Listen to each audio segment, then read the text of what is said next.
Asyhadu an la ilaha illallah. Ikuti dalam hati, ya Allah.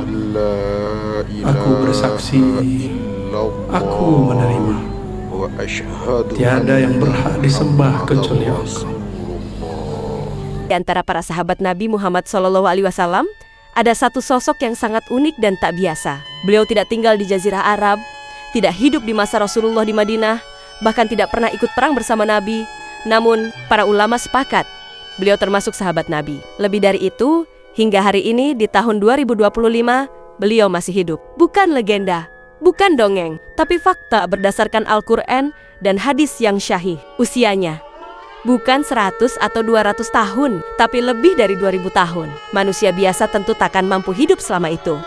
Namun beliau bukan manusia biasa. Beliau adalah seorang nabi yang diutus kepada Bani Israel, membawa kitab Injil, dan dikaruniai banyak mukjizat oleh Allah. Sosok luar biasa ini adalah Nabi Isa alaihi salam. Dalam Al-Quran, Allah menegaskan bahwa Nabi Isa tidak dibunuh dan tidak disalib, tetapi diangkat oleh Allah ke langit dalam keadaan hidup. Allah berfirman, tetapi Allah mengangkatnya kepadanya, dan Allah Maha Perkasa, lagi Maha Bijaksana. Sejak saat itu, Nabi Isa tidak lagi hidup di bumi.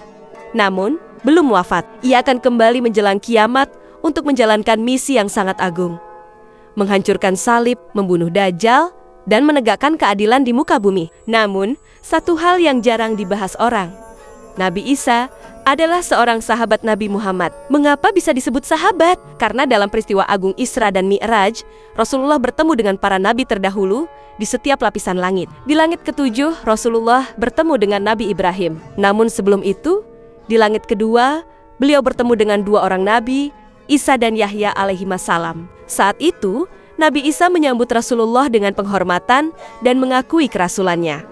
Ini adalah momen penting, karena syarat menjadi sahabat Nabi hanyalah dua: bertemu dengan Rasulullah dalam keadaan beriman kepadanya, dan Nabi Isa memenuhi keduanya. Maka secara definisi, beliau adalah sahabat Nabi Muhammad yang masih hidup hingga saat ini. Satu-satunya sahabat yang belum wafat, dan satu satania yang akan turun kembali ke bumi setelah kenabian telah berakhir. Namun ada sisi lain dari kisah ini yang menyayat hati. Selama berabad-abad, umat manusia telah banyak menyembah Nabi Isa, menjadikannya sebagai anak Tuhan, bahkan Tuhan itu sendiri. Sebuah bentuk penyimpangan dari ajaran tauhid yang beliau bawa sendiri. Maka bayangkan, jika hari ini beliau melihat bagaimana jutaan orang menjadikan dirinya sebagai Tuhan, padahal ia sendiri beriman kepada Nabi Muhammad, betapa sedih dan pilunya hati beliau. Mungkin jika beliau bisa menangis karena itu, air matanya akan membanjiri bumi.